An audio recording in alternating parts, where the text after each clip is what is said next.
You cannot mention investment banking without mentioning Lelo Rantloane.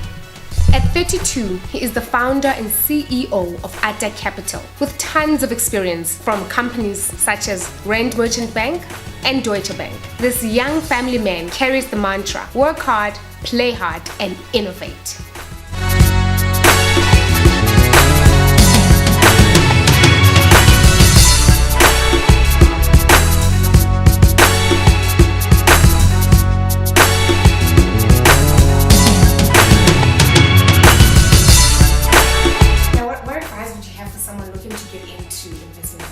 I would wake up at 3 in the morning.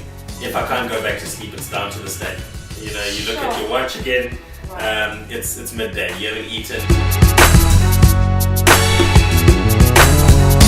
Hello, welcome to the show. Thank you for joining us. Thank you. How are you? Thank you for having me. I'm very well, thank you. I'm good, thank you.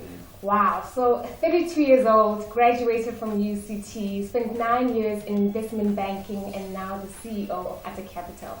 Is this where you saw everything coming together, or how you saw everything coming together? Interesting question. To be honest with you, I thought this would happen a lot earlier. Wow, really? Okay, let me qualify that. All right. Okay. Not to be the CEO of an enterprise, but rather to go out on my own. I'd always given myself 3 years when I first started working at R&B. Yeah. I'd always, sort of given myself 3 years that I'd work in corporate for 3 years and then branch out by myself. Didn't quite work out that way. Okay. So I've always had this entrepreneurial bone in me. Yes. It's just taken a while to eventually scratch it. So, civil engineering, you studied civil engineering, however, ended up in finance. Why didn't you pursue the civil dream? Now you're going to make me fight with my engineering friends. Look, I think I knew fairly early on in my degree. It's a great degree. I've got a sort of mathematical brain. Okay. So the engineering thing worked for me. In fact, how I selected engineering was I had no clue what I wanted to study when I was in high school. As do most people. I came across a flyer from UCT outside the guidance class, and I thought, UCT, why not? Okay. It's far enough away from home. Good reason. And the brochure happened to be an engineering brochure, so I thought, why not do that? So my decision was literally based on this brochure that I saw. Wow. It made sense because as I said, I've got quite a mathematical brain, and that appealed to me. But I think very soon after starting the degree and starting to engage with the industry, probably around the end of my second year, I very quickly realized that it's probably not a place where I want to practice long term. Okay. Not because I had anything against the degree. The structure of the industry at that time was such that, at least to me, it was not attractive. Now, you spent quite a few years in Cape Town. How was that? Because Cape Town is perceived as this laid-back city. Nothing really ever gets done. And you can compare to over Cape Town. Cape Town's quite laid-back. I know Cape Town's laid-back. How did you stay focused? Do you know what? You don't think about such things when you're a student. Okay. It is quite a distracting place, even for a student. In fact, especially for a student. I mean, we used to remark all the time that we felt like we were on holiday every day. So as a result, we did have a few of our dear colleagues who kind of got excluded in the first year, and a few of our colleagues that took longer than expected to finish their degrees, just because it's that type of place. You mentioned something quite interesting. You mentioned that you have a love for maths. This country at the moment, there's reports just flying around stating that our maths and science education is dismal. In fact, the worst in the world. How did you develop that love for maths? Did it come naturally, or did you have to work hard?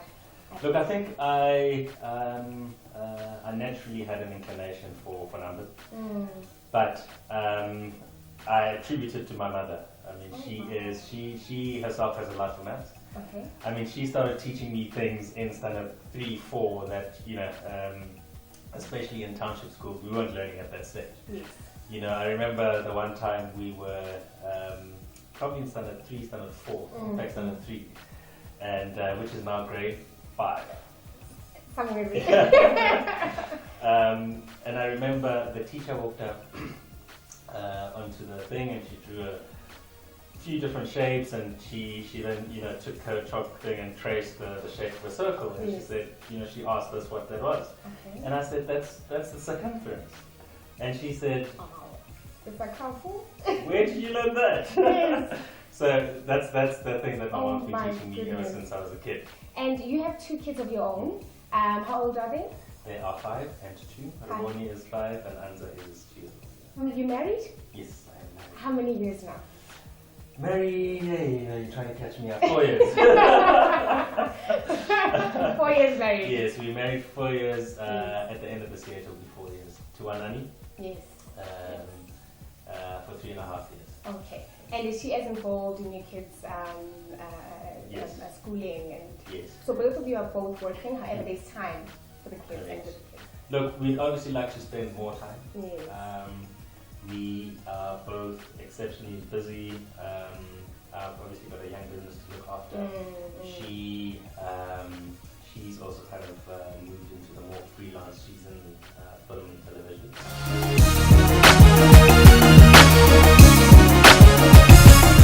Welcome to Atta Capital. Don't be fooled by the art. We are a struggling young company. Okay. This is our reception area. Lelo sits behind there to welcome our guests. Switch on the light here. This is our boardroom. More art, as you can see. This is where all the big decisions are made. You come through here. The Click Foundation sits here. The Click Foundation is a charity that we support that's focused on education. Right, and then this is the engine room. We've got 2 of our principals that sit over here, Mamilipe and Maredi. And then we've got myself. This is Andrea's desk. She's head of finance. And that's Vanessa, who is accounting.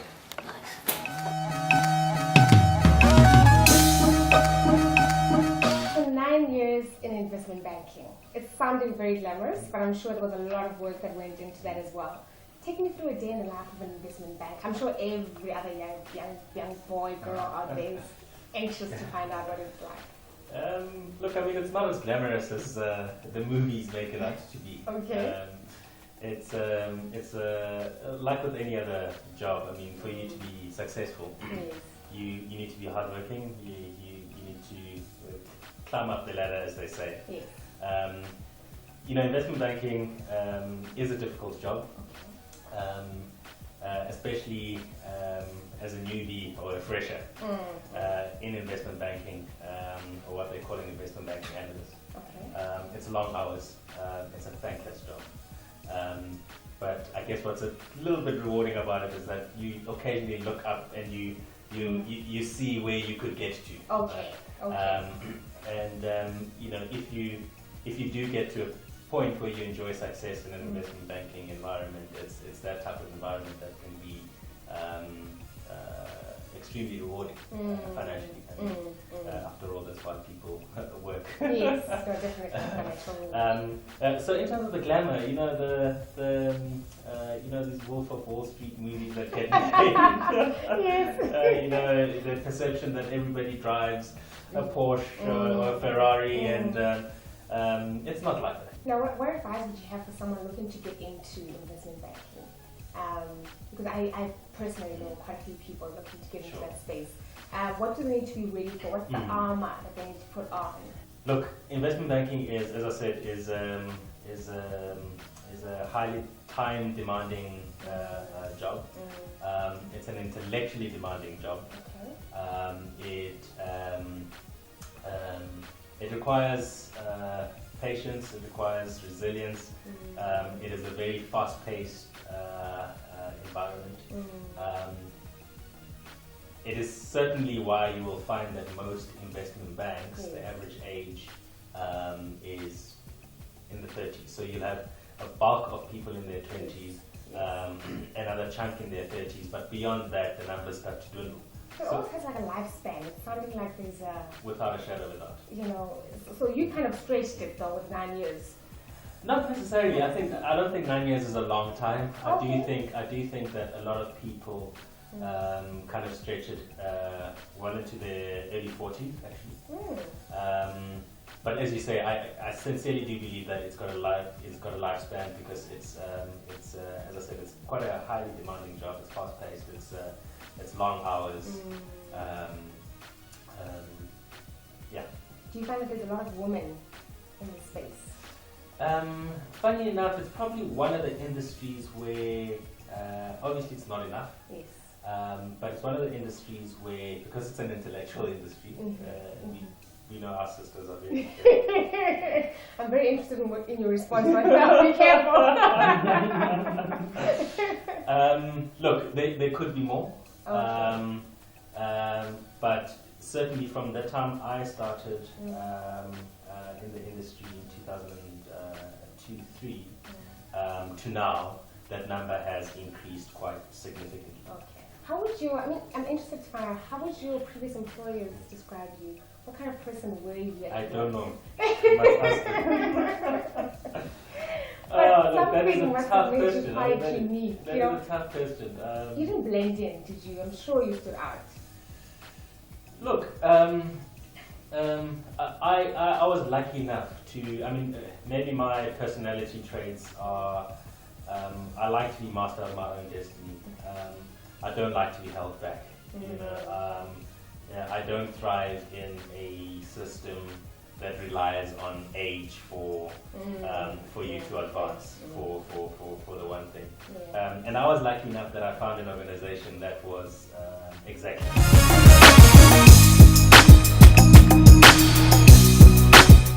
Lerato Capital is an alternative fund manager. We find deep value strategies in the market. We build competent teams around that, and then we raise fund strategies around that. The whole idea is to bring a fresh look to investing for our investors.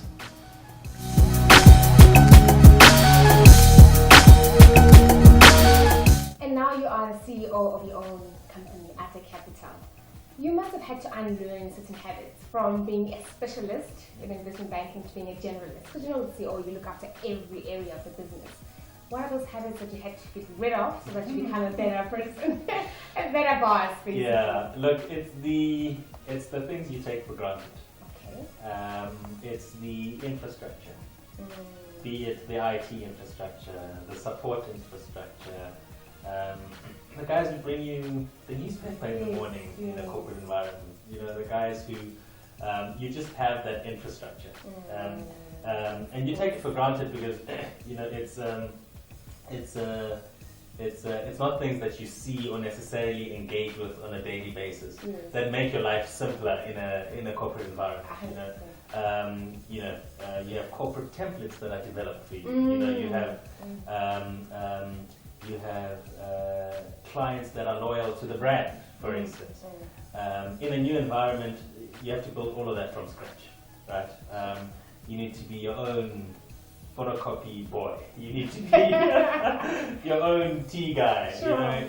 Obviously, as you grow, you're able to bring in those resources and that type of thing. When we started out, I worked out of my home office. I actually want to ask about that because I know a lot of people are struggling with that, working from home. It's beautiful for most people, but some people just don't have the discipline.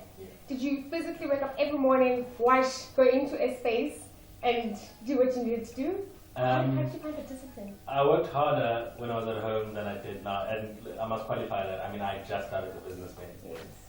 Everything, the fire was still in my belly. I needed to get this thing done. I'd gotten the support of a few associates. I couldn't let them down. So I actually found that, I would wake up at 3 in the morning. If I can't go back to sleep, it's down to the stadium. You look at your watch again, it's midday. You haven't eaten, you've just been working, right?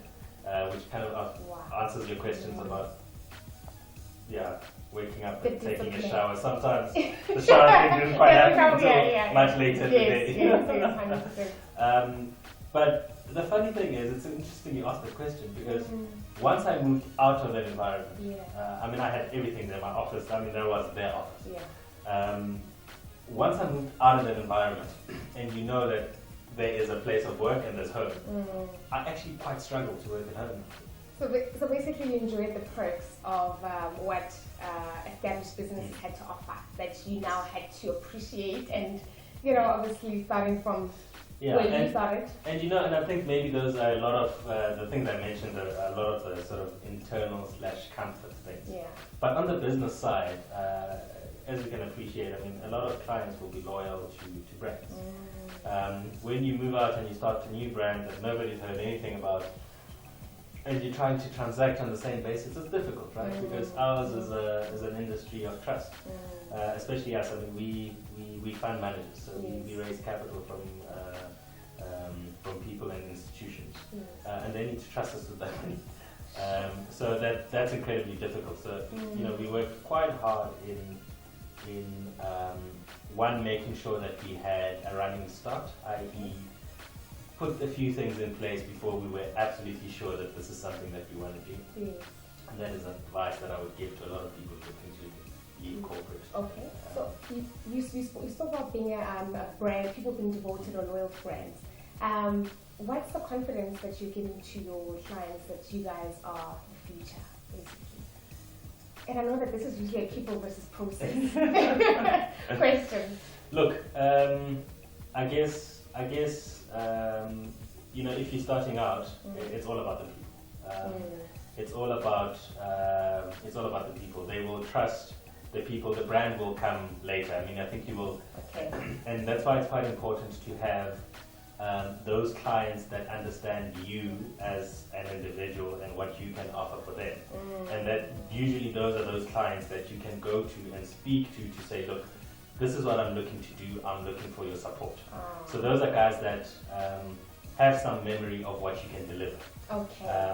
And that's the advantage, certainly, that we had when we started out. Now, the Click Foundation. You mentioned quite a bit about that. Tell me a little bit more about that. I was reading up on other fund management companies, globally, BlackRock, Fidelity, T. Rowe Price. So these are all names that you're familiar with. It's a huge fund manager. There's some smaller guys. Well, what's interesting is their CSI programs that they have. And majority of them focus on education. Is that your focus as well from a CSI point of view? Yes, currently, in fact, with all the initiatives we've supported, and we'll speak a little bit about the others, they're all in the education space. My sort of partners in the business and I have always had a passion for education. It's purely by chance that we had the same inclination as far as giving back was concerned. Yes. We do believe that without education, we are literally. Can I say stuff? Okay. Yeah, you can. We're stuffed as a country, and there are a lot of things that could be sorted out by early stage interventions, because we believe that it's the early stage interventions that count. Being able to read at an age appropriate level, because if that doesn't happen, you're always playing catch up. You're always playing catch up. So it's no wonder our science is not so good, because our kids don't understand our textbooks. Being able to read A, B, C doesn't necessarily mean you comprehend and you can interpret and you can analyze. We found that probably the best place that we could make an intervention was early stage literacy. Okay. We now slowly going to move into early stage numeracy as well. When you say early stage, so we're talking all the way up to grade 2. Okay. So it's from sort of crash stage, all the way to grade 2. Okay. And what it is, the Click Foundation looks to find innovative ways of leapfrogging the current educational problems that we have as a country. And we found that technology is one of those. Okay. Right? So the first program that we run is this early stage literacy program, which we implement through a program called Reading Aid. The program currently benefits about 6,000 kids Okay. across 6,000 disadvantaged kids from communities all over South Africa, in 4 provinces. We have about 37 partner environments. We've trained about 100 teachers and facilitators on the program and how to administer it and how to deliver it to the kids. And yeah, I mean, the results have been unbelievable. And what is the vision right now for Ata Capital? Our vision is to build a multi-asset class alternative fund management business, rooted in the principles of innovation, thought leadership, and social impact.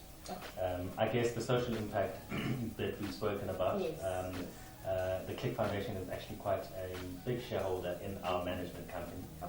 So the decision we took there was, instead of handouts, we actually give them equity so that it builds a longer term annuity of funding for them. We're not quite there yet, because but we're building towards that. So we currently donor funded, and we'll continue to run it in that way until the shareholding pays off. Innovation, as I explained, we don't like to fit into a box, and sometimes it's a problem because when you're raising funds for some of these strategies, some of these pension funds have boxes, and you need to fit into one of them. Look, to some degree, we refuse to fit in a box because you find that those spaces are crowded, and you've got nothing that differentiates you. As far as thought leadership is concerned, I guess it goes to the same point, is that we need something that defines us. In our discussions among the team, we always say, it's very good to put documents together and go and pitch to investors. Most of the time, what's in there, it's about you telling them what you can deliver for them. It's you telling them how you can do it. It's you telling them what you can do. Very few people actually spend time on who you are and what do you stand for.